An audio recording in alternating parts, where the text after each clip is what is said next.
live streamed on every, I don't know, platform I'm on. So Facebook and LinkedIn and I don't know where else, YouTube. So we are live on YouTube right now. So just that's another reason why I will let you know we will be in a Zoom call and we'll still live stream, but I just want to let you know that anything you say and your likeness and your picture, if it's shown, like that's all going live on my platform. So I just want to make sure that you all are aware of that and interested. Today it doesn't matter. But the other thing, so welcome. Hello, everyone. Welcome to the amazing, super fun Friday party where we in the I Love AI community come together. I get to share with you some of the things that I'm learning, things that I'm working on, building, and have spent some time doing this week. Also, share some things that you all are doing. So that's happening inside our community. And most importantly, tell you what's up and coming so you can make some plans and hopefully join us in one of our sessions very, very soon. But yeah, it was super fun. So this last week, to give you a bit of a recap, I mean, I did so much. I might have to like look up what I did on a calendar somewhere. I'm trying to see where is all my stuff. Let's see. I might have it here. I don't know. But I had a busy week, busy couple weeks, maybe busy life. Yeah, so there is a YouTube link. Yeah, thank you. It's a brand new hoodie.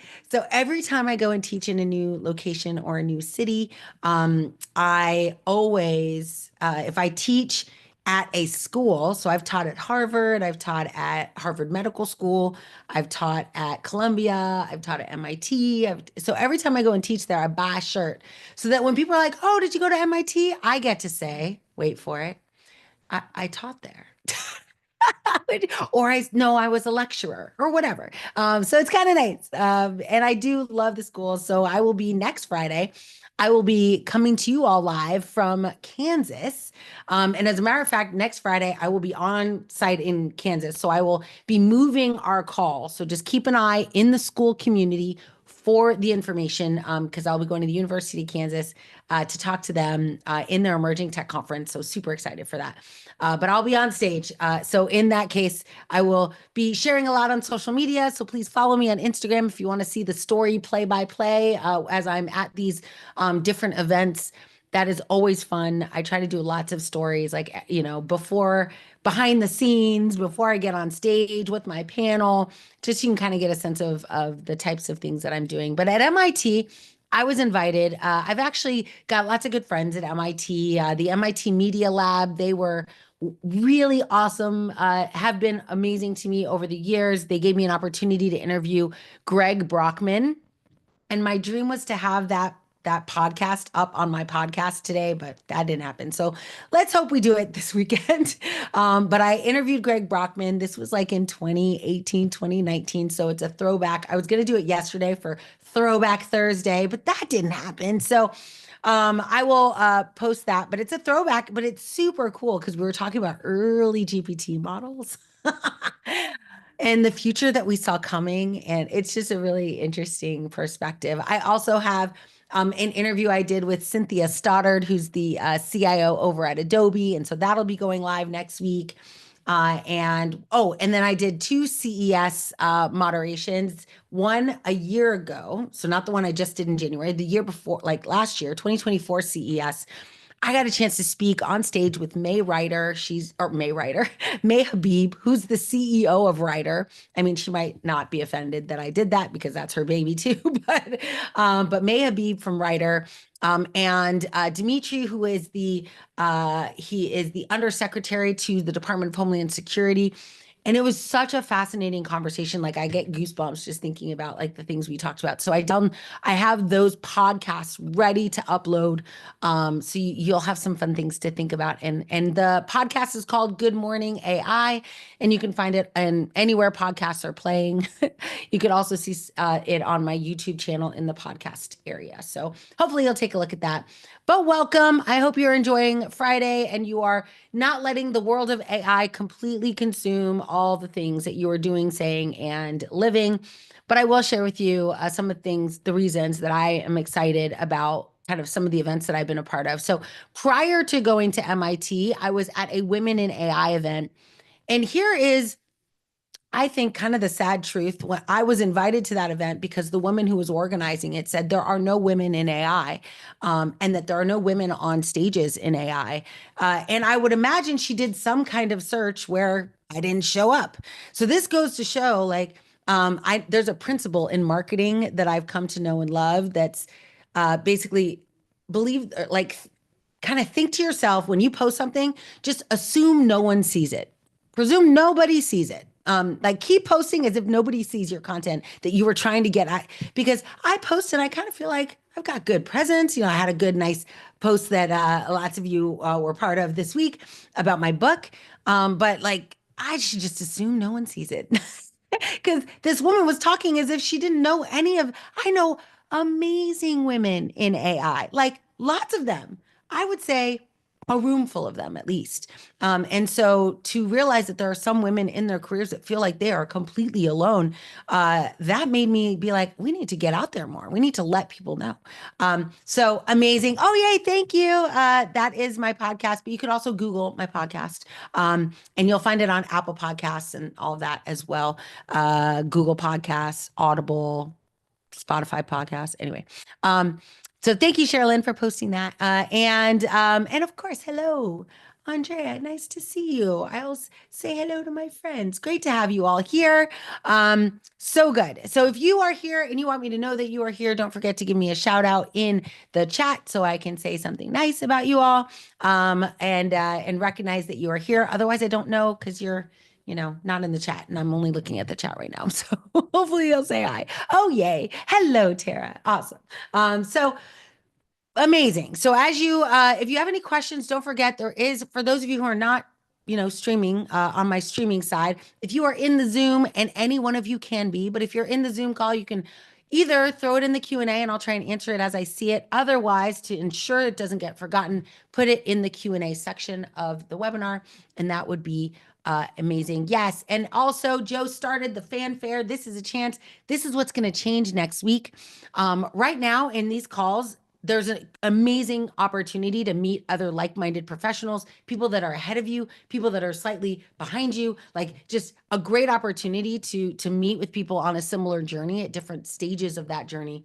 And so often we encourage you to throw the LinkedIn into the Zoom so you can, I don't encourage you to go like get distracted by it, but open up all the links and then just go and look at them later and connect with people and create real relationships. It's really important. Many of the members of this community and our AI Leadership Institute members, they end up, getting on calls with people and providing guidance or being guided. Like it's just such a wonderful virtuous cycle. So don't forget to do that. But next week, when you join this call, we are actually going to be saving 15 minutes of the call to do several rounds of 3-minute one-to-one networking with members of the audience. So you'll go through 3 different rounds where hopefully you won't get the same person twice. I'm going to do my best. But it'll allow you to just pair off. I will pair you off into a breakout room and you'll get a chance for just 3 minutes each to just share a little bit about who you are and what you do. I think it would be amazing. And so that's going to be a fun thing that we add to our community, just so that it's not just, of course, me talking, but more we all share our experiences, our ideas, our journeys together. So the I Love AI community, it was created over a year ago in an effort to take the enthusiasm and excitement I have about this technology, my desire to put my fingers on a keyboard and build stuff, to harness that in a way that could get more people involved, give more people opportunity to see and understand kind of the world through my eyes. And so that's why, you're hearing this, or if you're in the community, many of you saw me speak on a stage, or I connected to you on LinkedIn and invited you. So that is why it was created, was to give you and in the classroom, when you go through, you'll see there's an onboarding in the classroom. So you go through the onboarding, it's 7 days. The goal of that onboarding is to get you engaged in the community and realize you have lots of amazing people here that are willing to help you on your journey. But the second thing is that I also host a AI leadership masterclass, and it has basically what I consider kind of 101 on AI and responsible AI, and it sets you up for all the other content that we do. There is also, of course, an upgrade path for those of you who are in the I Love AI community. You can upgrade to become a member of the AI Leadership Institute. And nowadays it is like so much cool stuff you can do in there. If you're a startup, you get access to an AI powered sales and marketing platform. If you are a professional, you get access to my Microsoft tenant, so you can hone your skills and build Microsoft solutions. I haven't built one for AWS and Google, but maybe I will. But right now, Microsoft has plenty of tools for us to learn, and I do feel like I'm certified on these platforms. They're very similar. Learn it on one, and you can pretty much figure it out on all of them. But what's different about what we do here is literally learning by doing, like putting your fingers on a keyboard and build something awesome. Like that's the mode, that's the vibe. And so hopefully, if you are looking for a place to do that, hopefully you'll upgrade and become part of our membership. And if you want to have a call and talk about it, just send me a message and we can hop on a call and I can tell you all the amazing things that our members get. So that being said, one of the cool things that happened this week. So Tuesday night, I'm at the Women in AI event. I get to speak with one of my good friends, Sema Alexander. She is fantastic. Look her up, Sema Alexander. She's out of DC. She is one of the co-chairs of the DC Startup and Tech Week in DC, this huge event, tens of thousands of people. But she also, of course, is leading a startup that is doing incredible work in this space. So really great person to know. So she was here in my town in Miami. So that was really fun. And then I headed right from there to MIT. And when I was at MIT, I had an opportunity to be in, and I think this is important for you all to know, the woman who was moderating the panel, she told me that she had to fight for this panel to exist. And the panel was on like AI safety. Like what direction are we going in? Are we doing the right things? And this is true if you go and look at like AI conferences and all of these conferences, and you look, or even Chat GPT, the program, and put it into a model. If you look at how many pieces of content, how many sessions are dedicated to AI safety, I think I was surprised at how few sessions talk about responsibility and safety, that they're often very niche and they're titled in a way that don't attract everyone. I remember I was at, what was it? There's a big podcast conference that I got to speak at. And when I was there, we were talking about algorithmic bias in podcasting. And from a safety perspective, like I'll give you one of the examples, right? We were talking about advertising, and I, as a Latina, right? Like I post things and I might say something about Latinas in AI. And when I don't get to choose the ad role, right? When I say, hey, Spotify, I'd like to add ads to my podcast, I don't get to choose who they are. I don't get to say I want this company and this company. I only want Prada and Coach. Like I don't get to say that. They pick, and they pick it based on an algorithm. And that algorithm is intensely biased because if they see certain patterns, like I'm a Latina, my sponsors, even though I was talking about high value, high levels of professionals, the average income is pretty high for the people that listen to my content, they put McDonald's, Taco Bell, like those were the kind of commercials that were coming out. And I was like, yeah, but that guy over there, they got AG1 or Active Greens, and they got, Porsche. Like I want high level brands. And they're like, oh no, I mean, these brands are automatically selected. Are they though? Maybe they are, but let's look at that. And I saw it in the clients that I was talking to, is that they would be, if they published something and there was anything about their title, their name that indicated any marginalized community, they got very low income, low, kind of lower class society driven brands. And I just thought that was so fascinating because obviously, what do you know about what I'm going to say or who I want to target? Like, it was fascinating. And so this algorithmic bias was a really big thing, but I was one session, and when people came, they came because they saw my name and they're like, "Oh, Noelle, I want to go see Noelle." And then when I finished, they would come up and be like, "You need to like get this everywhere. Like, why aren't you talking about this more broadly?" And I was like, not every conference wants to talk about those things. So that is, I think, a really important, concept to think about, is like safety. Like, look at these. First of all, use your voice and add feedback to conference agendas and be like, hey, I'd like to see more on responsible AI. What I've done to accommodate this, though, is I basically weave responsible AI into everything I say. It's like, some of you have heard me say this. It's like not a raisin in a bun or a chocolate chip in a muffin. It's like water in a wave. It's intrinsic into how we build software, how we build AI solutions. But it still doesn't hurt to have content that says, by the way, AI safety is a thing and you could do this. This is a practice you can adopt in your organization.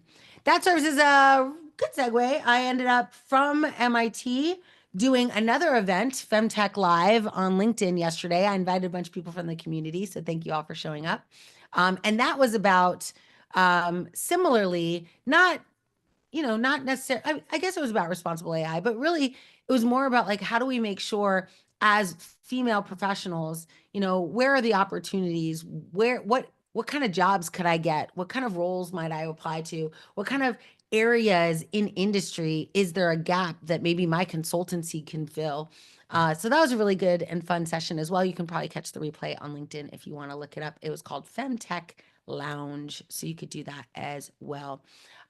Yes, water in the wave, exactly. So that being said, of course, my book came out 18 days ago. So for those of you who haven't received it yet, I did have a little logistical snafu where a bunch of books were shipped to my house instead of your house. So I'm working through that right now. Like a lot.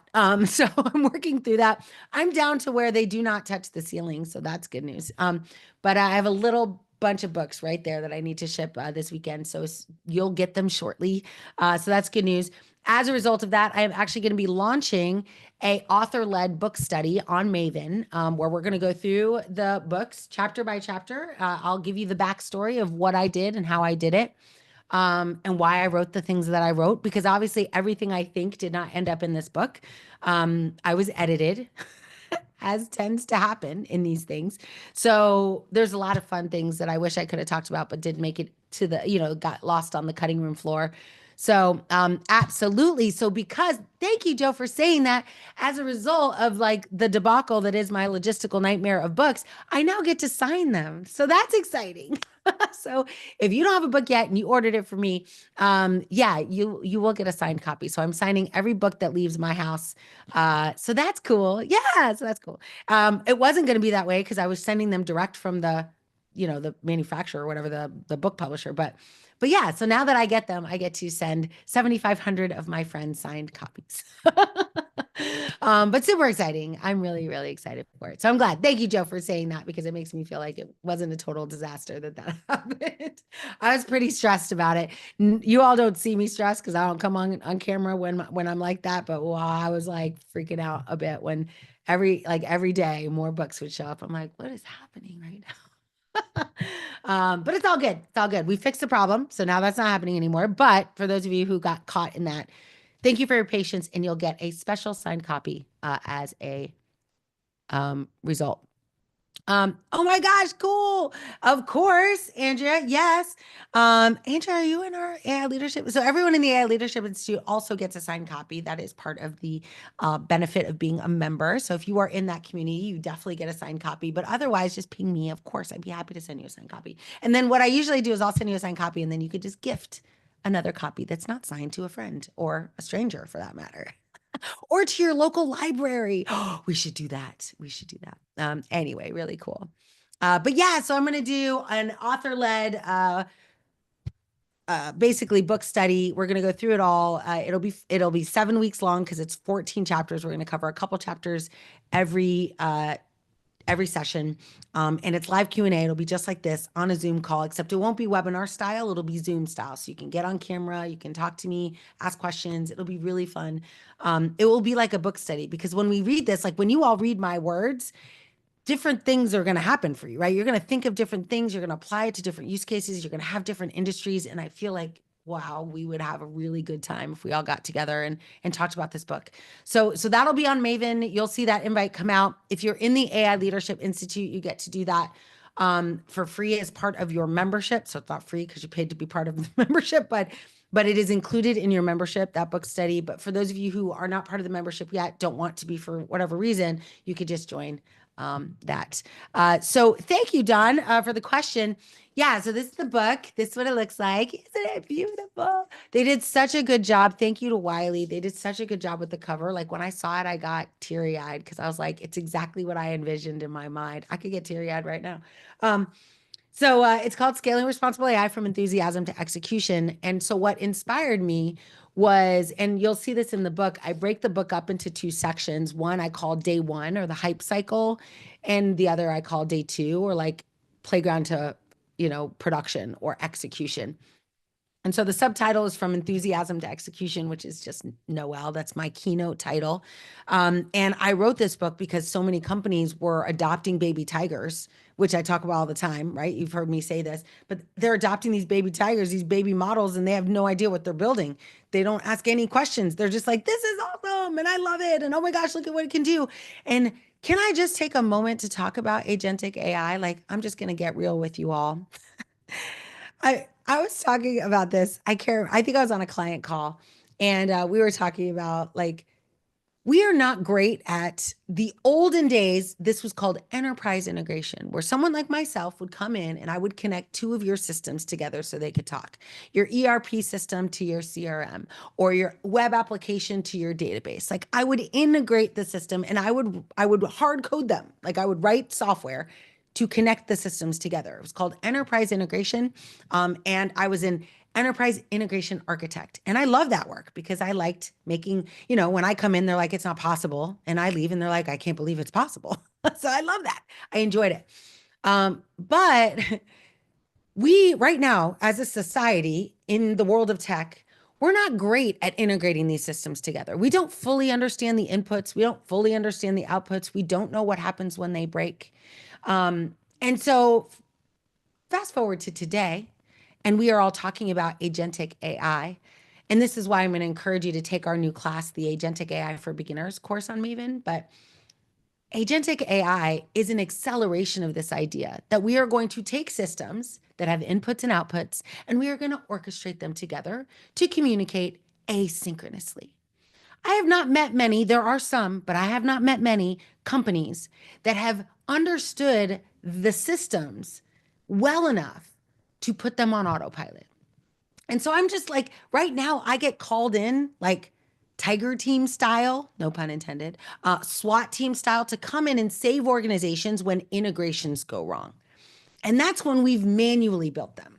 What happens in a world where we are all starting to build systems we don't fully understand because we're using our human language to build them? We don't know the code. We don't know the infrastructure. We don't know the experience that we're designing. And we're putting them, some of you in the community, I posted a video of using N8N to build a really cool calendar inquisition tool. Like I could just ask my calendar what's up, what's going on, what my next meeting is, when I'm meeting with a certain person next, and an LLM would integrate to my calendar and tell me those details.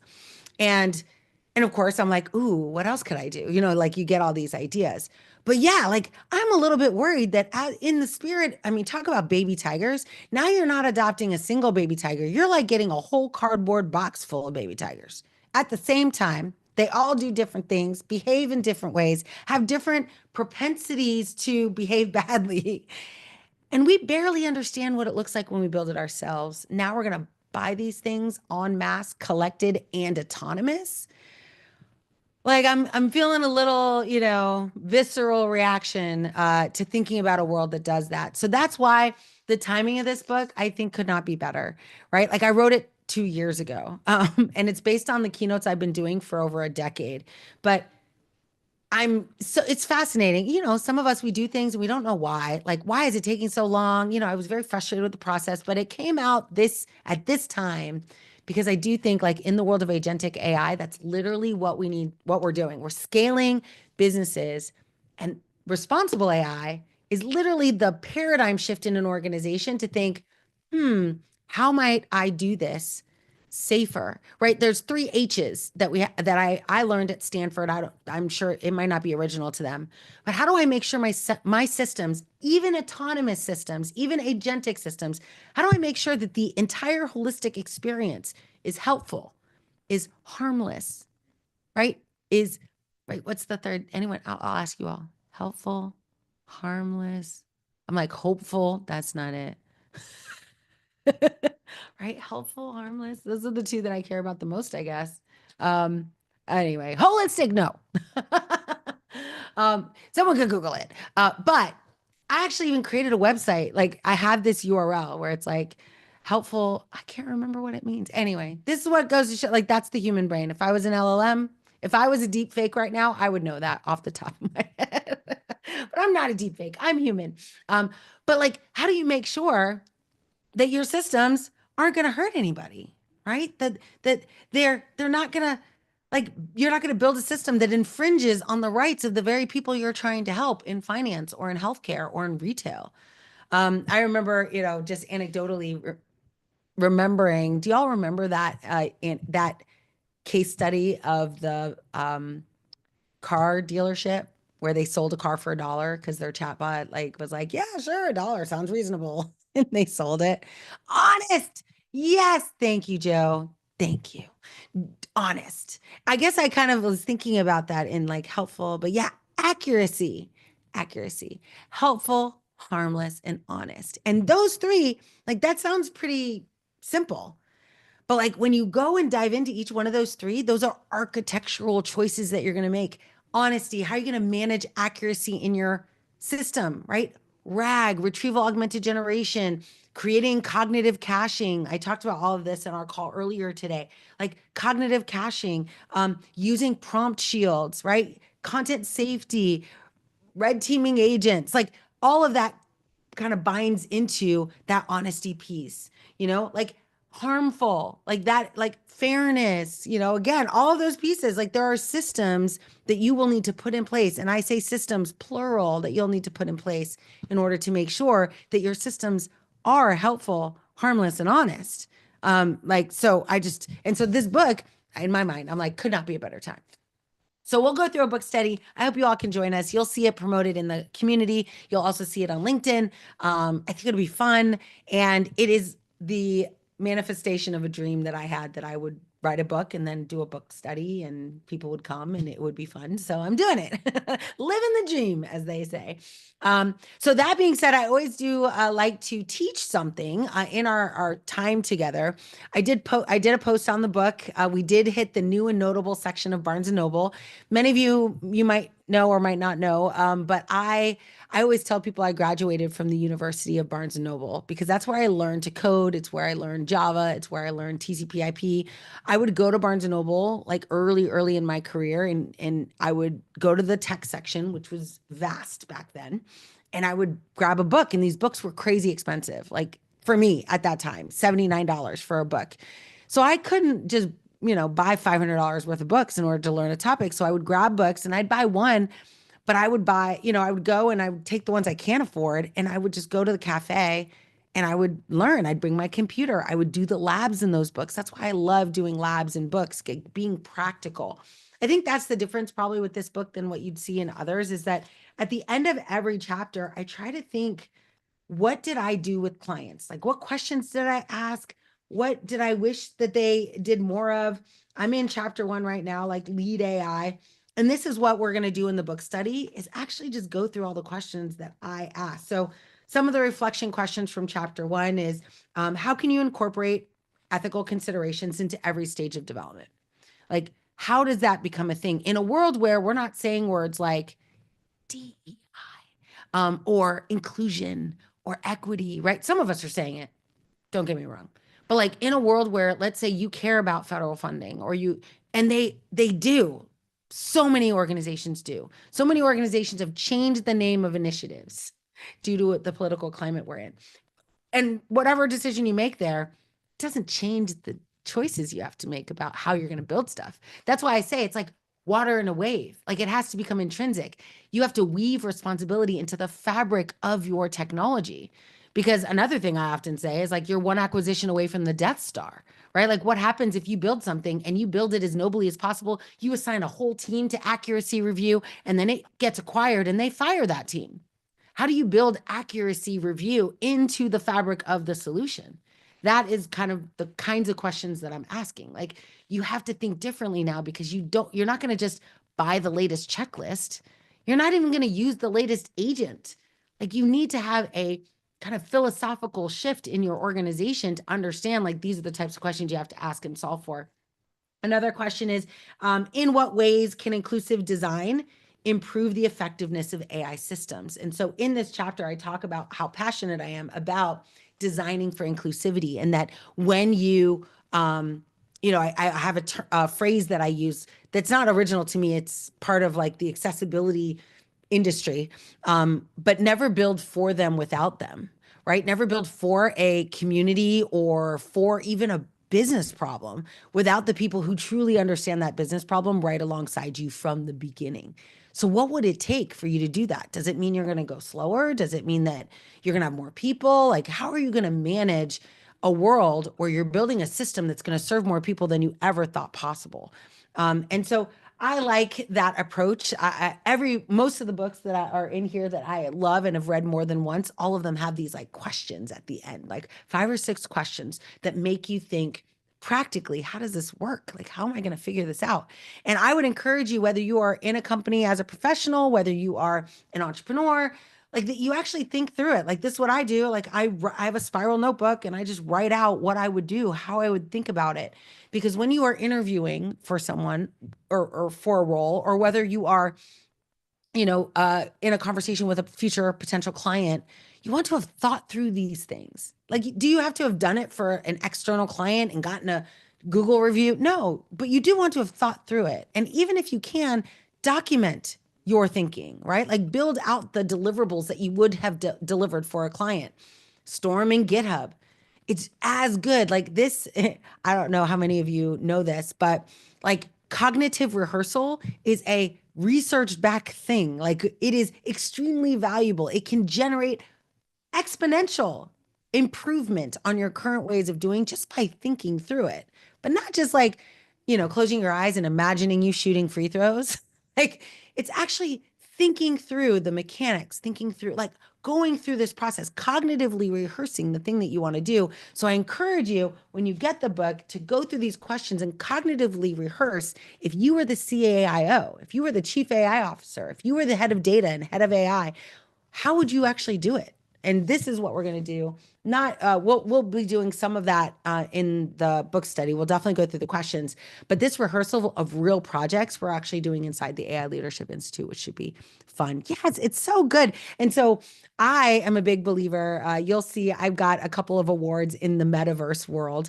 It's not dead. No, whoever said that. No, I'm just kidding. Nobody said that. But it's not dead. The metaverse is alive and well. Of course, my children are in the metaverse every single day.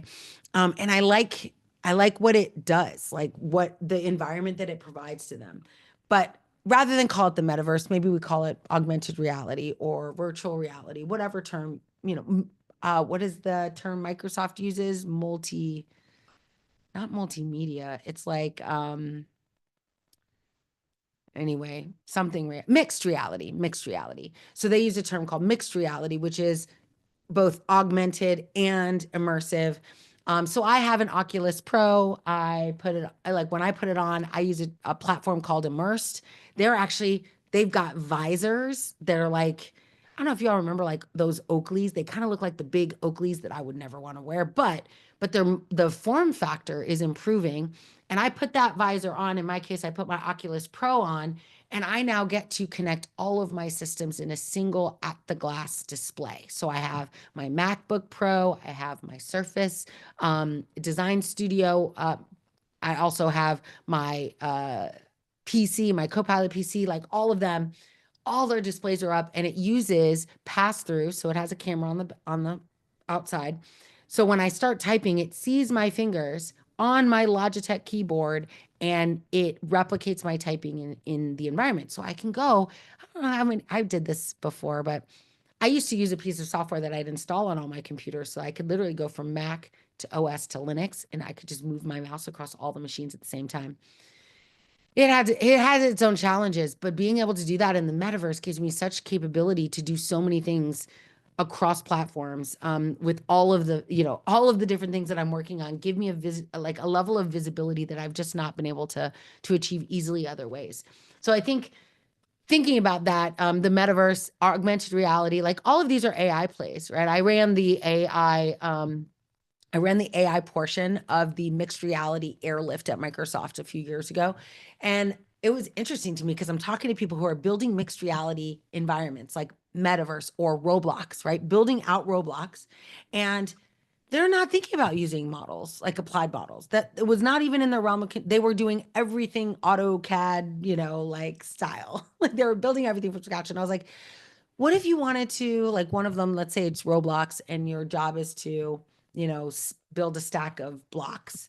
I was like, oh, you could just add in voice. Like you can add in an applied AI model. It's already created. It's just an API call. And you now let people, instead of just using their fingers to move stuff, and I don't know if you remember the days of HoloLens and the days of early Oculus, where you had to do first, you couldn't use your hands, you had to use controllers. Or if you did use your hands, you had to do certain pinching like motion. It was just not very user friendly. But now that's all gotten better. So now I literally can put my hand in front. I can type on a keyboard. I can move things around. And most importantly, I can use my voice. I can say, move that block or take me to the next room or talk to this person. And it'll open up my mic and my camera. Like it's incredible. And all of this is through the power of AI. So now I've said this to many of you as you've taken my classes. It's really important to think about, who are you plus AI? Like, what do you do right now? Have clarity on, like, what do you do? What do you care about? What line of business are you focused on? What functional area are you passionate about? What industry are you interested in? And how can you use AI to accelerate all the things that you do, that you care about, that you write about? I think that's really, really interesting. Oh yeah, right. Well, it's true for some people.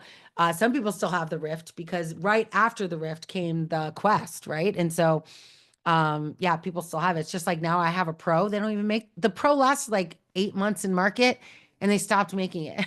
I was like, okay. So that's the reality of these things. And of course, the good news is I do think it was really good for Apple to get in the game and the Apple Studio. What are they called? The Apple Vision Pros. Um, their price point hopefully will change, but here's the sad news is that they have enough customers that there's no incentive for them to lower that price, sadly. But like the visor from Immersed that connects to the Oculus Horizon environment, like $700. Like that's accessible for people. Anyway. Okay, cool. Let's see. All right. So what I wanted to do though is I think I showed you a little bit from chapter 1, but I want to just pick a section. I'm just going to flip through. I'm going to flip through the front. I did this with our team at AI Leadership Institute in the earlier call, and I was like, oops, I picked a really deep concept. So I'm just going to scan to the front here. I actually have it right here. Oh, nice. This is a good segue. So responsible AI is the intentional development of AI systems to ensure that these systems are, I should have read this first, helpful, honest, and harmless. This includes ensuring that these systems are transparent, explainable, fair, scalable, and trustworthy. Many times people ask me, you say something like responsible AI, and it's really like it's a very vague word, right? What does that mean? Is it ethical? Notice nowhere in that did I say ethics, because I have worked for these companies, Microsoft, Amazon, Google, I was Google as a contractor. I work with these companies and IBM, and it's not my ethics that gets to make the decisions, right? When I'm working on a project, it's my leadership's ethics. And I actually think we're in a good spot right now. We've got like NVIDIA CEO, IBM CEO, Microsoft CEO, right? Satya Nadella. We've got some good leaders that are good people, right? Like I am such a fan of Satya Nadella. It's the only reason I went to work for Microsoft. Microsoft used to be on my do not fly list, like do not fly at that, do no go. But he became the CEO and things started to change there. It's not completely changed even yet, but things started to change. And I really was like, okay, this I can get behind. But that leadership, right? Like, I don't know. I can't count on, that's one of the reasons why I started my own company is like, ethics is not a lever I can pull in a company I don't own. So, but what can I pull? Responsibility, accountability, tangible, metric driven, like services. So again, like ethics is hard, but transparency, I can measure, right? Explainability, I can measure. Fairness, I can even measure.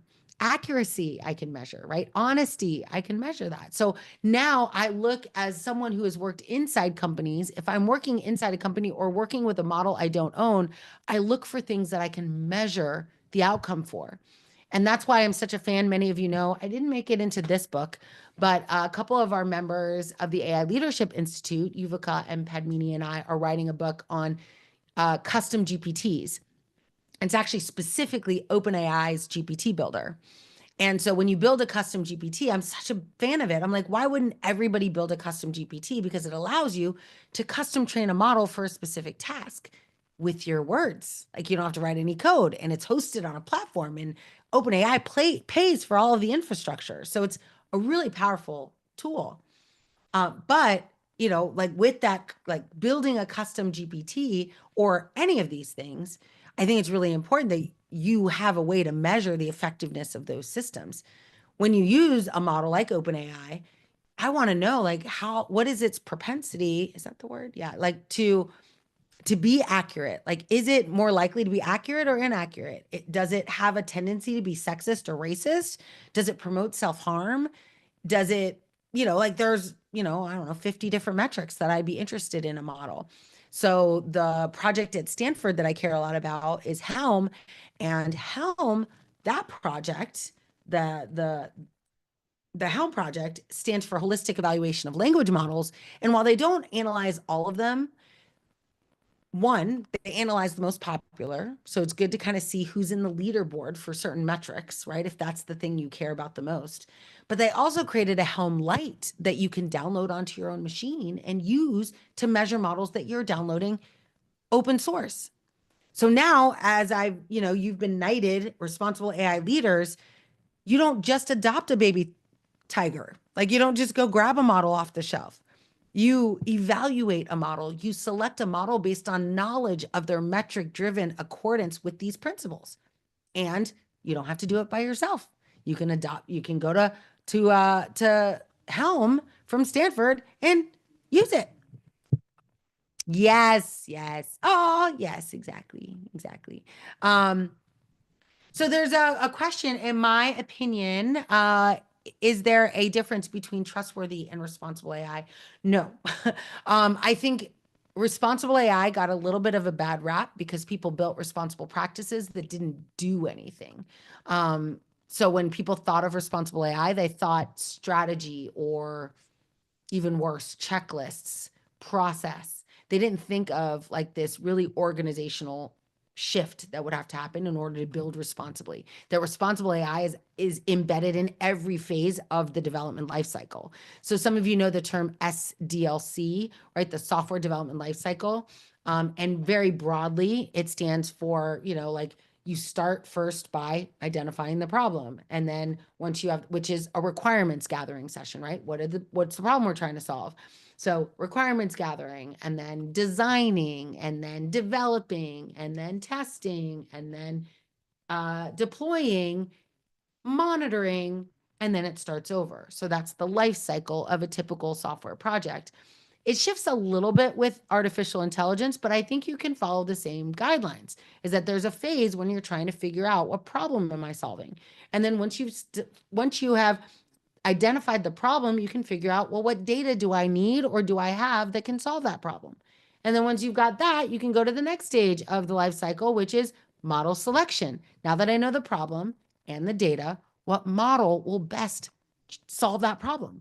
There is a right model for the right problem. And most people randomly go, like they grab a model off the shelf or use ChatGPT because that's what they were advertised to during the Super Bowl, or Claude. I just took a picture of, where was I? Atlanta, maybe? No, Boston. In Boston, on those elevators, there's this huge sign for Claude. And I took a picture of it. It was like, it was awesome. But now I see that as an executive, and I don't know that much about AI. I'm going to go back to my team and be like, hey, I saw this thing on Claude. Go check that out. Right? Like that is the selection process for many organizations. So now I'm giving you this tool that's not mine. I'm just sharing with you a tool that I use to improve the efficacy of that selection process. That it's more than just, do they do good marketing? It is, how do they rank in this benchmark of metrics of performance. Be data-driven in your approach to model selection for a specific problem. Joe's talking about the AI SDLC aligning with Agile. I would agree with you. I see new opportunities to optimize, yeah, explore, refactor. I think SDLC has to accommodate, like when you talk about SDLC or a software development lifecycle, it has to accommodate all different types of project management styles. So it includes waterfall, it includes agile, it includes iterative, which is usually a little bit of waterfall and a little bit of agile. But you absolutely, yeah, I agree with you. I don't think yeah, I agree with you. Oh, good. Yay, yay. Awesome. Yay, good. I see you, Andrea. Yeah, so absolutely do that. And then share it with here's a fun side story. We're gonna go on a little side quest. My daughter does show and tell at school. And so needless to say, I'm very proud that I wrote a book. It was a long, I mean, how many, I don't even want to say this, but how many of you have watched this? There's a movie on Netflix right now called The List something.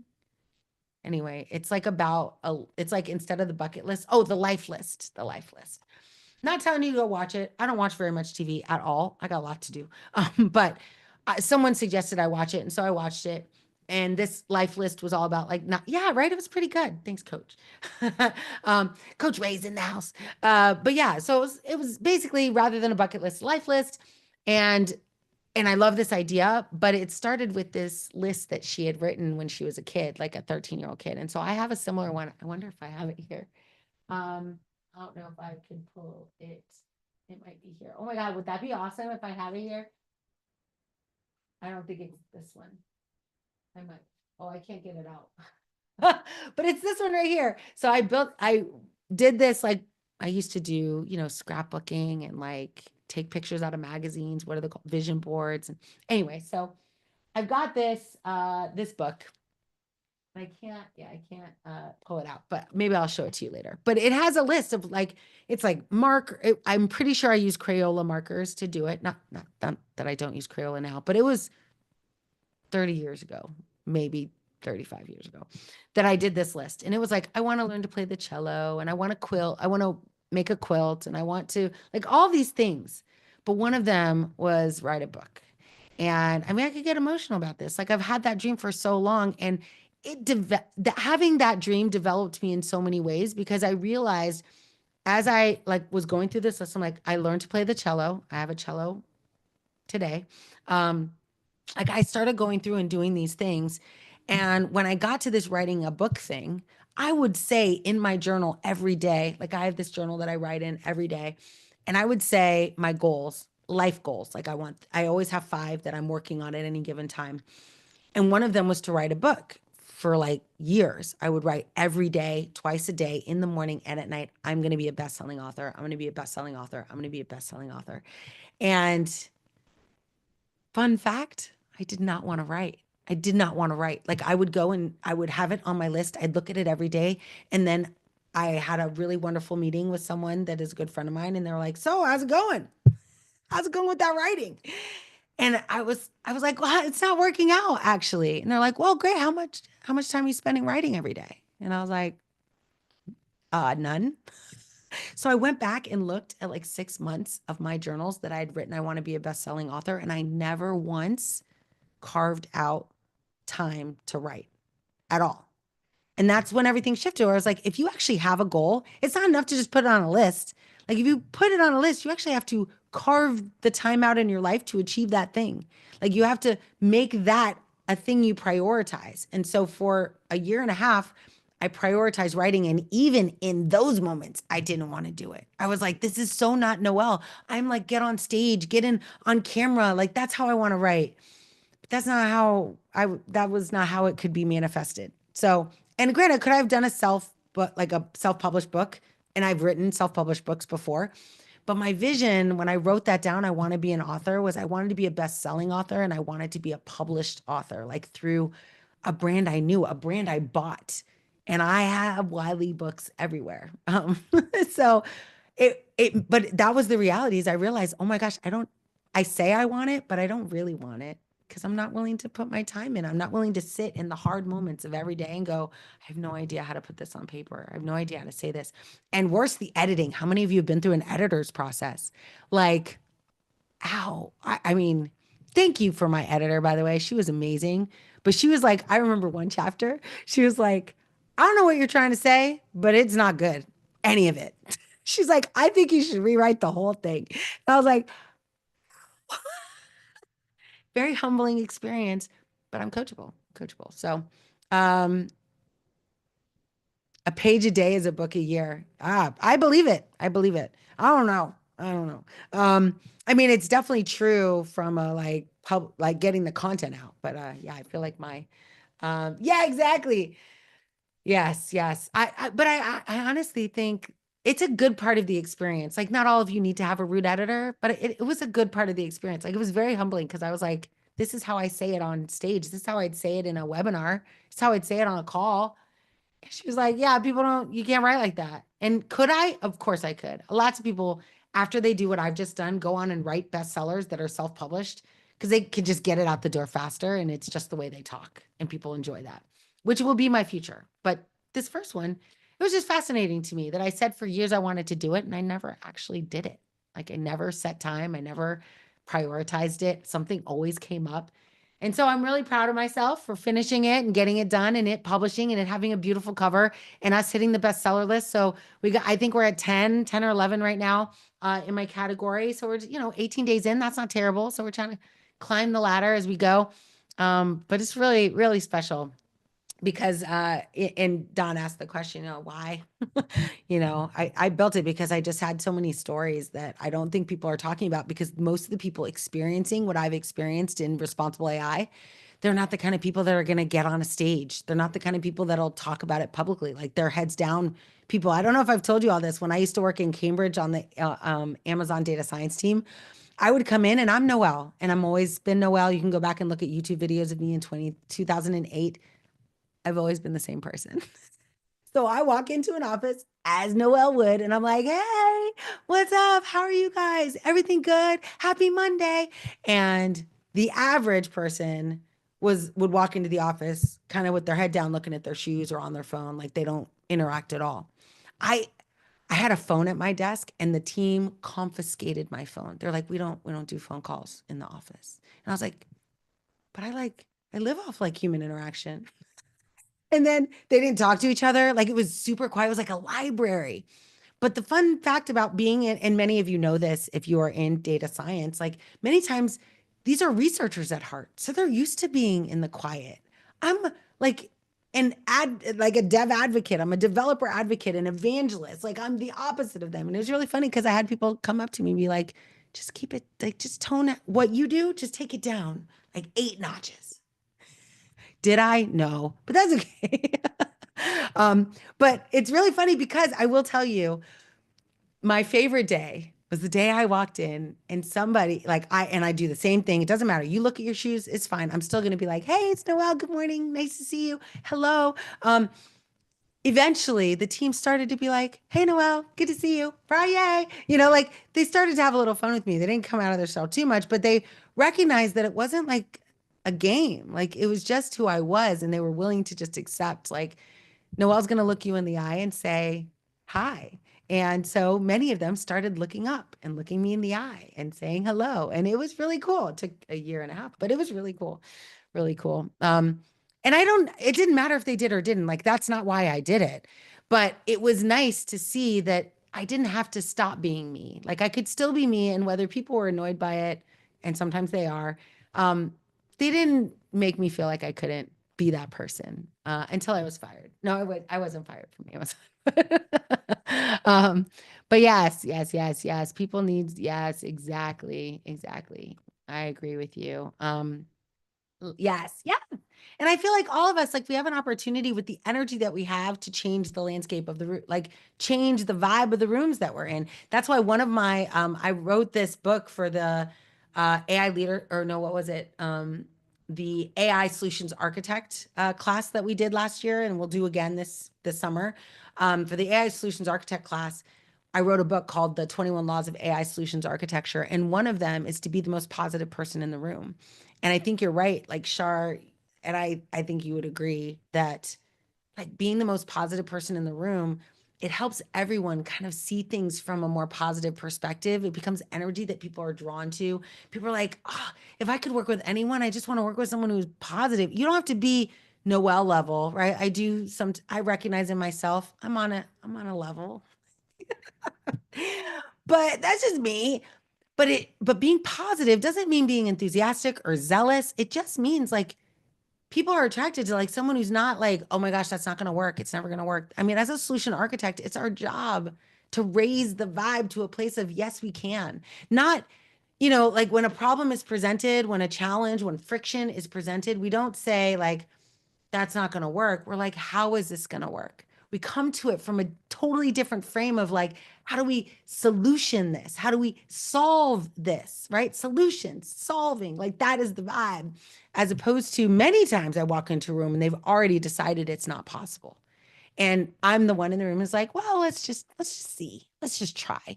And that's what, like, that's the heart, I think, of a really good AI solutions architect is to get people out of their own way of saying, no, it's not possible, privacy, legal, data, but all the things that keep you from saying yes and saying, well, what if we could? What if all of that could be solved? How would we start? And that just gets them out of their own way to start thinking about a solution. And then all of a sudden, solutions for those problems begin to emerge. And that's why I think AI solution architecture is so, so powerful and something that I think we all should strive to be. And that's why I kind of wrote that book. So, yes, I think I did that. I did that. All right. And so next week we are going to be, so I'll share with you a couple new things that are happening in the community in case you are wondering and interested. I do also want to, let me move this around. I do also want to very quickly celebrate the challenge people that we did. I'm going to share my screen and go into our community. We did a challenge this week. We're going to do another one as well. So this is where I go and make sure that you all have the right link. I will be changing this link next week to be a link where we're going to go into a call instead of a webinar. And that will give us a chance not only to communicate direct, but also to do one-on-one networking. So that's going to start and it won't be on Friday because I'm going to be at the University of Kansas on Friday. So I will be pushing that to the following Monday. So hopefully you all will be okay with that. So keep an eye on the calendar for when I reschedule that. The only time I ever don't do it on a Friday is when I'm teaching somewhere. And so I don't control that schedule as much. So hopefully you don't mind the slight switcheroo. But yeah, let me go into, so I'm in the wrong community. Let me move this around. Oh boy, oh boy, oh boy. Let me, there we go. Oh, here we go. Over here. So this is the AI Leadership Institute community. Can you see this okay? I want to make sure you all can see it. We are so close. So I was hoping to celebrate our, we are at 1493. So when we hit 1500, we're having a party, but we're not there yet. I was hoping it would be today, but it's not today. So if you know anyone who wants to learn and hang out with us, join. If you're listening to this and you're not a member, maybe you could be the 1500. I will tell you, if you are 1500, you're going to get a prize pack, and you can't like unsubscribe and resubscribe. Don't mess up. Don't do that. But if you're 1500, you will get something special from me. But let's go in. This was our challenge. It was ready, set, prompt, action figure, Lego, or Funko challenge. These were the examples that I provided just to give you a sense that, man, not awesome. Like, I did not spend any time on this. I wish I did. You all did a good job. You spent more time and actually made a deliberate, like this one I spent a little bit more time on. That was a year ago. That was my Funko. So cute. Like so cute. The only thing I missed was freckles. So I should have done some freckles. And this was my Lego figure. Also cute. New York skyline. That's where I was born. So let's go through. We see here. All right. I like this. It's looking good. Oh, so I think this is really cool because one, it represents some brand stuff that Camille is doing. Also, though, at the bottom, you'll see embraces tech with a smile. Like you had to do some special stuff to actually change the wording. I didn't do that, so I didn't have any of that. So I like it. Ages 4 and up. I like that. What? So that's very cool. Great job. Afyoung, oh, what? That's cool. Ooh, I like this, where you're actually like like a statue that I could have on my desk, kind of like these little guys, right? My My little Alex. That's cool. I like that. All right, awesome. Let's see who else. Tracy also built one. Went Funko style. Super cute. I love it. And the Funko design got much better in the new version of OpenAI's models. I think different people use different models. So if you're in our community, you can actually go in and see what models they use. You can also see what prompt they use, and you can model that prompt yourself, which is pretty cool. Yvonne, awesome. Let's see. Oh my gosh, that's pretty cool, actually. Really good. Project portfolio. What? I like it. I like it. Okay, awesome. And then there were a couple, so obviously I can't go through all of them. We had lots of people participate. Thank you all for that. There was one here that did really well. Let me see if I can find it. I might have shown it to you already. 5, 6, 6, 6, 11. I think it was this one. Hold on. Yeah, so this one was the winner. And I think it's because you kind of went out of the box. So good for you. Went out of the box, decided to, take the idea of the action figure, but actually make it an action figure, right? This is like a collector's item. This was super fun, Eve, right? What a fun challenge.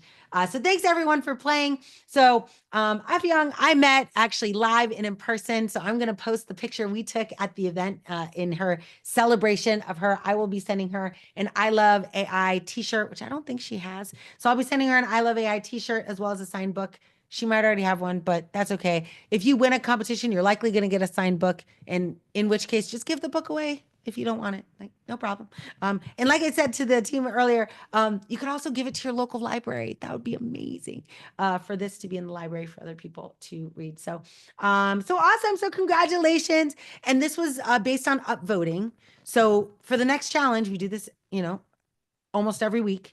For the next challenge, upvotings matter. So just upvote the ones you like. If there's a tie, I basically will try to figure out how to break that tie or just give an award to both of them. It's different awards all the time. We gave away robots in the last challenge. So I try to make it fun and exciting. And so thank you for participating. Super fun. This last thing, we're 5 minutes over. I'm very sorry about that. But the last thing we're going to do, this week's challenge is I don't know if any of you have kids, and maybe even if you don't, there's a really cool movie out right now called Minecraft. Anyone seen Minecraft? If you're in the Zoom and you've seen Minecraft, let me know. But we're going to do a Minecraft challenge. So I'm going to give you a prompt that I have on Sora for image creation to generate a Minecraft image. Anything in the Minecraft vibes. So you're going to be like a block box thing. It'll be fun. But I don't know if you have not had a chance to watch this movie, even if you don't like it, it is very cool. It has become a bit of a phenomenon. Thank goodness. I love it. I have 6 kids, as many of you know. I brought all my kids. We sat in the back row. We took up the whole aisle.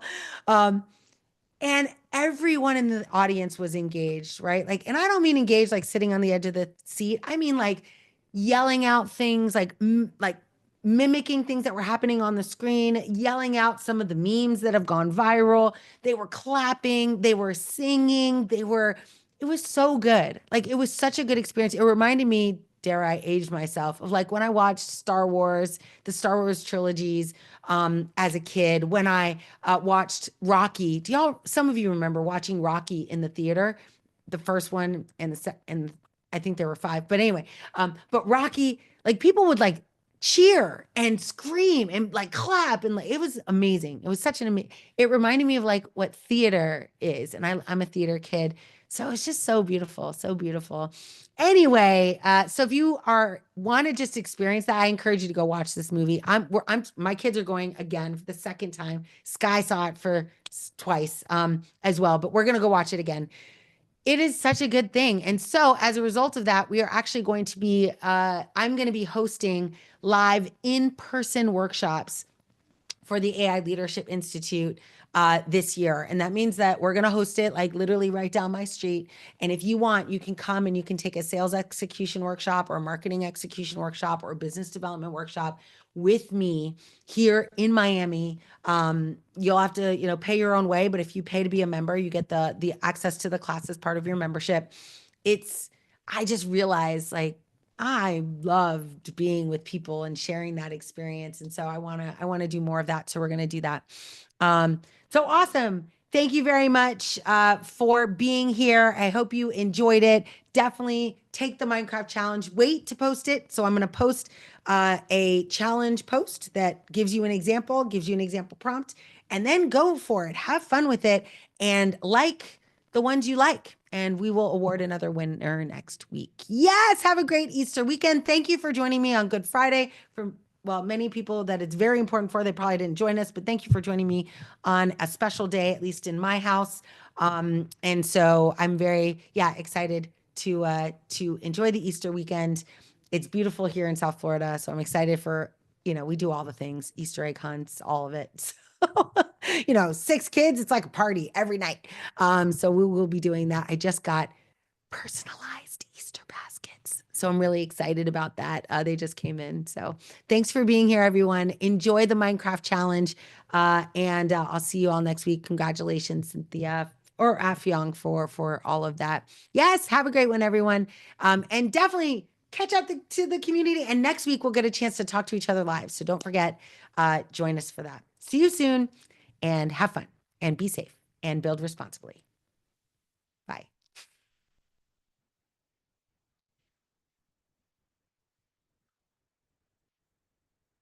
And Don, let's just ping me in LinkedIn.